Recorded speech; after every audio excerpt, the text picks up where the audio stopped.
रायगड जिल्ह्यातील महाड तालुक्यात इसाणे कांबळे बौद्धवाडी गावातील चंद्रकांत कासारे यांच्या घराला अचानक आग लागल्याने घरातील संसारयुक्त वस्तूंचे मोठे नुकसान झाले। अचानक आग लागल्याने आजूबाजूच्या परिसरात भीतीचे वातावरण झाले। ग्रामस्थांच्या मदतीने आग आटोक्यात येण्यासाठी प्रयत्न केले असे घटनास्थळी ग्रामस्थ बोलत होते। तसेच महाड औद्योगिक क्षेत्रातील अग्निशमन दल दाखल झाल्याने आग विझवण्यात यश आले। खरं तर ही आग शॉर्ट सर्किटमुळे लागल्याचं घटनास्थळी बोललेलं जाते। पुढील तपास महाड MIDC पोलीस ठाणे करीत आहे। आंबेडकर महाड बौद्धवाडी येथे चंद्रकांत लक्ष्मण कासारे यांच्या येथे अनावधानाने आग लागली।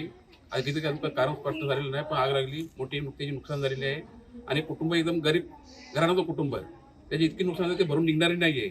आणि त्यासाठी फायर ब्रिगेडचे आपले लोक आहेत, पिंगळे सर, आमचे डिपार्टमेंटचे पवार सर आणि आमचे हे संकेत सकपाळ आणि ग्रामस्थ यांच्या मेहनतीने जी आग खरोखर आटोक्यात आली।